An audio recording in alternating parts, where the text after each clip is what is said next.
እንዴት ናችሁ የሀገሬ ልጆች ሰላም ናችሁ?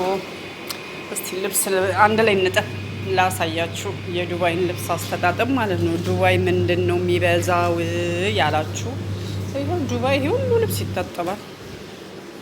እንደዚህ ነው የሚታጠበው። ደጅ ልብስ የምናጥብበት ቦታ ማለት ነው። እንደዚህ ነው።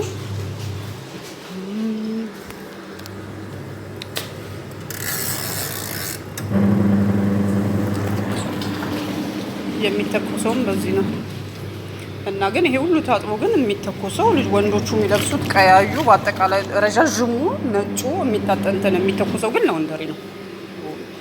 በቤት የሚተኮሰው የልጆቹ ልብስ፣ የሴትዮዋ አልፎ አልፎ ፎጣ ምናምን የማይተኮስ ነገር የለም። ነገራችን ላይ ያው ዝም ብለን እኛ ሳንተኮስም ዝም ብለን የምናስቀምጠው ነገር ሊኖር ይችላል እንጂ ሁሉ ነገር ይተኮሳል።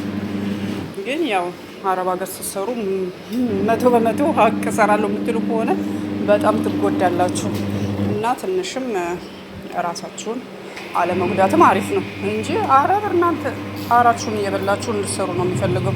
የጥቁር ጉልበት ይወዳሉ በጣም ዝም ከተባሉ ማለት ነው። እና ማስመሰልም ይወዳሉ እነሱ ፊትም ማስመሰል እንትን ነው። ግን ይሄ በህይወት ዘመኔ አረብ ሀገር ስኖር ግን ይሄን አክል እንደዚህ አይነት ልብስ አስተጣጠብ አይቻላል። በጣም የገሙ ናቸው። እንግዲህ ይሄን ይመስላል። ይሄ እንግዲህ ባይበልጥ እሑድ እኛ በፊት በየሩት ባለን ሰዓት ሰንበት እናከብራለን፣ ቤተክርስቲያን እንሄዳለን ምናምን ነገር። እዚህ ግን እሑድ ኃይለኛ ስራ ነው። አታቆይ ካሜራውን ላሳያችሁ። እዚህ ጋር እንኳን ያለውበት ቦታ ጋር እንኳን ካሜራ አለ። የትም ቦታ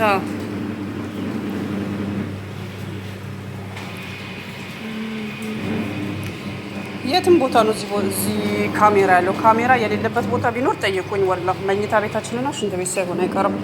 እና በየቦታው ካሜራ አለ። ካሜራ ለምን ውስጣቸው እንደሆነ አላውቅም። እና ጓዶቼ ሰላም አምሹልኝ። መልካም የስራ ዘመን ለሁላችንም። ሰብስክራይብ፣ ላይክ፣ ሼር አትርሱ።